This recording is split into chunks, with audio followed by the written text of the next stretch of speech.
ये जनाब रमज़ान बॉर्डर की सिचुएशन है। ये अल-मुमताज़ कोच का अड्डा है और यहाँ से जो है वो ये जो इस तरह की गाड़ियाँ हैं, ये टैक्सीज़ वगैरह यहाँ से जा रही हैं और इनके लिए कोई मसला नहीं है। इनके लिए कोई ना रोड की ख़राबी है, ना हथियार वाले लोग हैं जो मार रहे हैं, ना कुछ है। ये देखें टैक्सी लोडेड है और ये टैक्सी अलाउ है। इसको जो है वो तमाम इदारे जो भी यहाँ के हैं वो अलाउ कर रहे हैं जाना, लेकिन बसेज़ यहाँ से नहीं निकल सकती, ज़ायरीन और ज़ारती यहाँ से नहीं निकल सकते।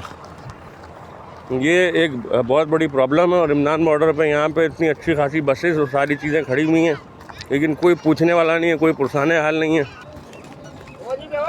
ये तमाम ज़ायरीन हैं जो रोडों पे आए हुए हैं। बाकी ये बसों की सूरत हाल है। जो बसेज़ यहाँ पे खड़ी हुई हैं, पाकिस्तान आर्मी का कहना यह था कि 20 से 30 बसें हो तो हम निकाल देंगे। यहाँ लातादाद बसें जो खड़ी हुई हैं, लेकिन कोई निकालने के लिए अभी यहाँ पे तैयार नहीं है। कॉन्वे का आज सुबह का इन्होंने बोला था, लेकिन कोई कॉन्वे किसी भी हवाले से यहाँ पे नहीं दिया गया है।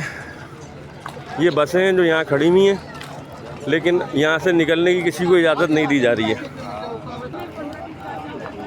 ये तमाम ज़ायरीन हैं जो रोडों पे आए हुए हैं, रोडों पे खड़े हुए हैं। यहाँ एहतजाज हो रहा है। ये वो बसें हैं जो तकरीबन 30 से ज़्यादा बसेज़ हैं जो यहाँ पे खड़ी हुई हैं, लेकिन यहाँ से कोई कॉन्वे किसी भी हवाले से देने की इजाज़त नहीं है। ये कुछ ज़ायरीन ने यहाँ धरना भी दिया था, लेकिन उसका भी कोई फ़ायदा नहीं हो रहा है।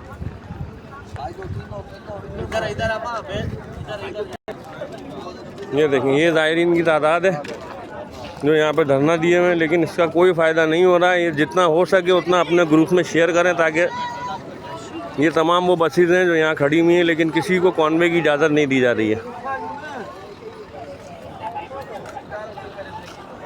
ना यहाँ रहने की कोई सूरत हाल है, ना यहाँ पे कोई बैठने की सूरत हाल है। किसी भी हवाले से कोई फैसिलिटी नहीं है।